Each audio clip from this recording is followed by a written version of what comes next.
এবার ঢাকাবাসীর ঘাড়ে নিঃশ্বাস ফেলছে ভয়ঙ্কর সাপ রাসেল ভাইপার। গ্রাম চরাঞ্চল পেরিয়ে এই সাপ চলে এসেছে ঢাকার খুব কাছেই। যেই রাসেল ভাইপার এতদিন উপকূলীয় এলাকায় তাণ্ডব চালিয়েছে, সেই রাসেল ভাইপার ঢাকায় আসলো কিভাবে, জানাচ্ছেন সহকর্মী মোহাম্মদ সোহাগ বিশ্বাস।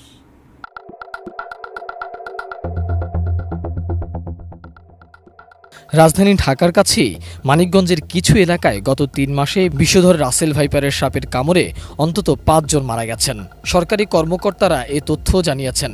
রাসেল ভাইপার সাপ বাংলাদেশে চন্দ্রবোড়া বা উলুবোড়া নামেও পরিচিত। বাংলাদেশে যেসব সাপ দেখা যায় সেগুলোর মধ্যে এটি সবচেয়ে বিষাক্ত বলেই বিশেষজ্ঞরা বলে থাকেন। এর আগে ২০২১ সালে দেশের উত্তর পশ্চিমাঞ্চলের কয়েকটি এলাকায়, বিশেষ করে পদ্মা তীরবর্তী কয়েকটি জেলা ও চরাঞ্চলে এই সাপের কামড়ে ২ জন নিহত হয়েছেন, বেশ কয়েকজন আহতও হয়েছেন। এই ঘটনা বেশ আলোচনার জন্ম দিয়েছিল। গত কয়েক মাসে এই সাপের কামড়ে অসংখ্য মানুষের মৃত্যু হয়েছে।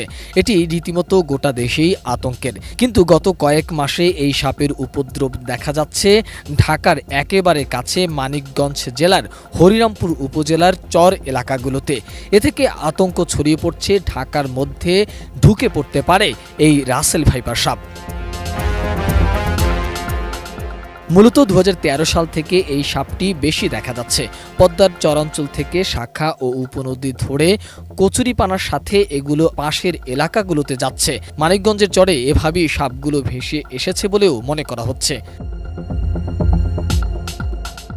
হরিরামপুরের লেসরাগঞ্জ ইউনিয়ন পরিষদের কাঞ্চনপুর ও ফরিদপুর সদর উপজেলার চরে সেলিমপুর এলাকায় সবশেষ সাপটির কৃষকদের দৃষ্টিতে এসেছে।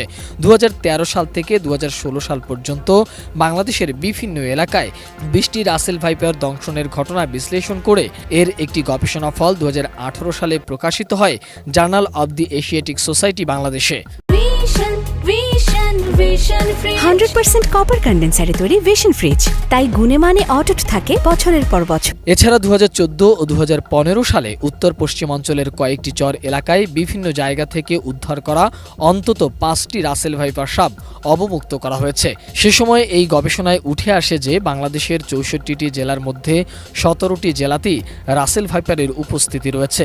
এই গবেষণায় পাওয়া তথ্য অনুযায়ী উত্তর এবং উত্তর পশ্চিমাঞ্চলের জেলাগুলোতেই এই সাপের উপস্থিতি পাওয়া গিয়েছিল। তখন বলা হয়েছিল এই প্রজাতির সাপের সবচেয়ে বেশি উপস্থিতি ছিল রাজশাহী ও চাঁপাই নবাবগঞ্জ জেলায়। যদিও এই সাপের উপজাতিটি বাংলাদেশ থেকে বহু বছর আগে বিলুপ্ত হয়ে গিয়েছিল বলেই ধারণা করা হচ্ছিল, কিন্তু গত ১০ থেকে ১২ বছর আগ থেকে আবারও এই সাপের কামড়ের ঘটনাগুলো বারবার দেখা যাচ্ছে।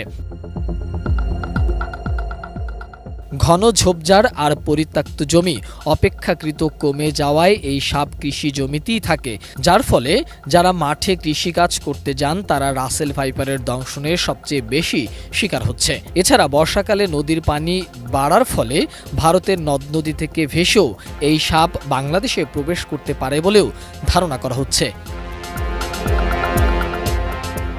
মোহাম্মদ সোহাগ বিশ্বাস, এটিএন নিউজ, ঢাকা।